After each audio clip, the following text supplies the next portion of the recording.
Hello friends, in today's video let's solve Geeks for Geeks problem of the day,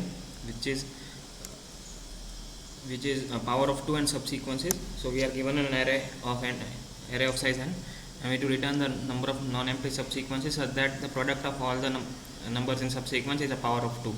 And since the answer to be can be large, we need to return it modulo 10 power 9 plus 7. Okay. So let's take the first example, which is n equal to 3 and our array is 1, 6 and 2. So what are the possible subsequences which I can form? 1, then 2 and 1 and 2, right? So these are the subsequences which I could form using I could check that the product of the subsequences is a power of 2. So that is the requirement. So see, this problem is initially I was also confused, means how could we solve that, right? So the brute force, I think all of us know that we generate all subsequences and then calculate the product of each, and then increment our answer if the product is a power of 2. Okay, so what would be the time complexity? It would be big of n factorial, it would be exponential, right? Because we would require a recursive solution, or you could do using iteration also, but yeah, it would be exponential, and we have to do it in big of n time only, right? So this is the brute force. Now see, one thing, it is a bitwise operation, or I would say bit magic. See, one thing you should notice is that, and this is the optimal solution which we will form it. So see, how would you think for the solution, right? So the first thing is that if we correct this, look at the test cases, right? So if in the second test case we are given 3, 5 and 7, right? And our answer is 0, that is no subsequence exists. Why is it so? And why in this case we have 3 subsequences? So let's try to solve that, right? So see, this is one, I would say, statement which we will prove it. Okay, what is the statement? That any number, if it is a power of 2, any number if it is a power of 2, when it gets multiplied with any other power of 2, then and then only the product will be also a power of 2. Product will be also power of 2. Okay, so what I mean, see, let me take two numbers, 2 and 4. Okay, both of them are power of 2. Now if I multiply them, I get 8, which is also a power of 2. Okay, so this is pretty obvious, right? If there is nothing bitwise or anything rocket science in that. See, what I am saying, if I take any numbers, right, 1, 2, 4 and 8. Now see, the product of any of the given pairs or triples or any would be resulting a power of 2 only. Product of any of the pairs, any subsequence of this. Why? Because any two numbers multiplied by power of 2. If two numbers are power of 2s, then their product is also power of 2. So this is the statement I am making, right?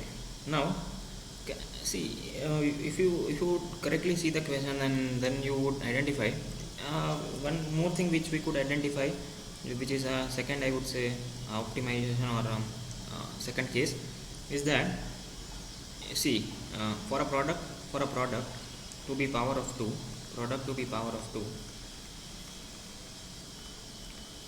all the elements should be power of 2.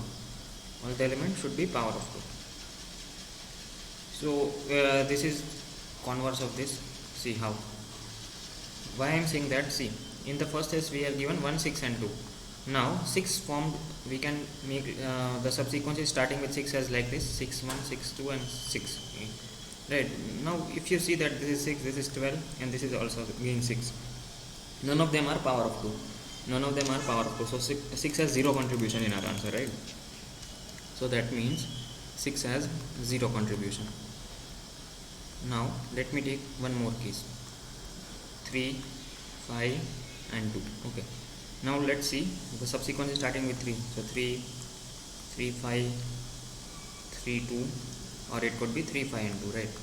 Let's take the products 3, 15, 6 and 30, right? You can again see that none of them is a power of 2.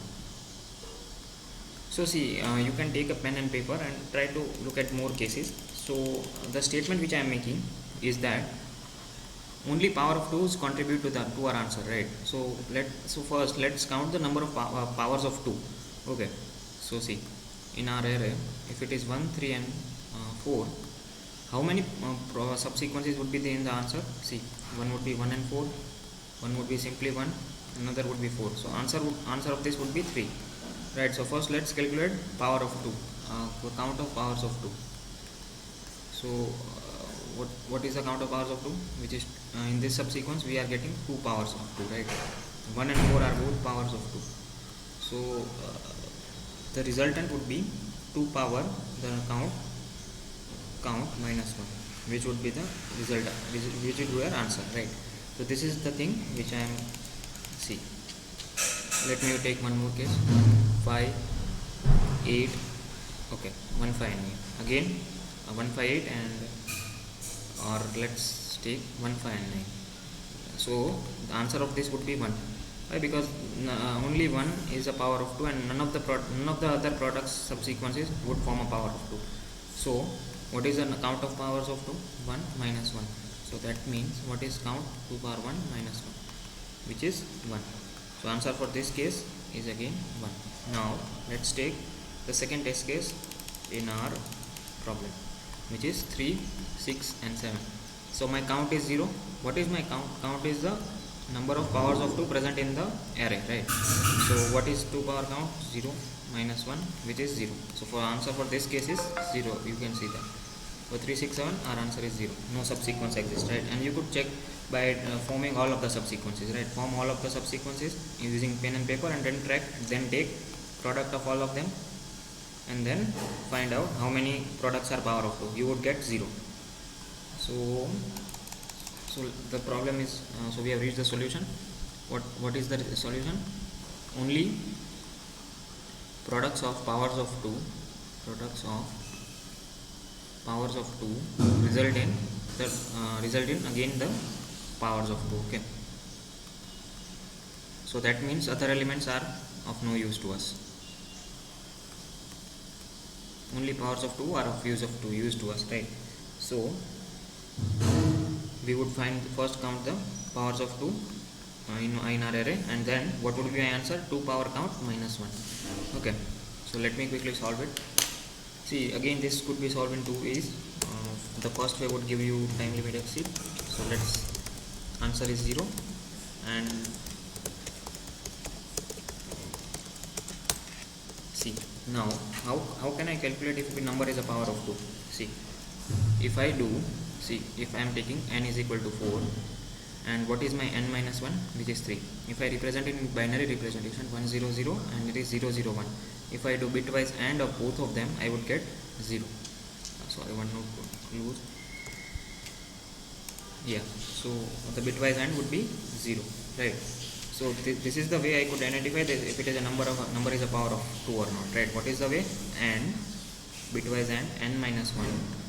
The result of this should be 0. If it is 0, then it is a number as a power of 2. You could check for more cases. N equal to 8. 8 is 1 0 0 0. What is n minus 1? 7. This is this. And if I do bitwise AND, I will get 0. So if I get a 0 of this equation or operation, then I am sure that the number is a power of 2. So if array of I and array of I minus 1, this is 0, then I would increment my answer. Okay, and finally what I told, I would return power of 2 from answer minus 1. So let me try to submit it, right? The compilation would return me true, and I am pretty sure that submission would return false. Yeah, see, why we are getting false? See, the power of 2 has increased, means we are getting size limit exceed, means long cannot hold this much long integer, right? So that is why we are getting negative answer. And in the question we are told that since the answer to be large, we need to return it modulo 10 power 9 plus 7. Again, see this power function. See, one of the optimization which you could think of is, see, how could I calculate power of 2 comma n, or any power base comma exponent? How would we calculate this, right? So this is the very important case. So we would use binary exponentiation method. So would we use binary exponentiation? 2 power count. To calculate base power exponent, we would use binary exponentiation. Right. So how would we do that? Let me code it down. So I have already written the code for that, and let me show it to you directly. And in case if you are not getting it, see, this is the binary exponentiation. This is the binary exponentiation code. So we are given a base. We would take it as long int, and we are given an exponent, and we would initialize my answer to be 1. So this is a log n time exponentiation method, right? In log n time we are calculating the power of base comma exponent, because at each point in time we are reducing by 2. So this is a log n time. So this is the same. This is again the same. I am counting the number of powers of 2 in my answer, and finally I am calling this binary function. And so this is 2 comma count power 2 power count minus 1, which is our answer, right? So this is the, let me copy it down, and yeah, so this is the working solution. And in case you have any doubt, comment it down, and do not forget to subscribe to the channel. This is a very good question. I request you to solve it by your own initially, and then look at the code. Thank you.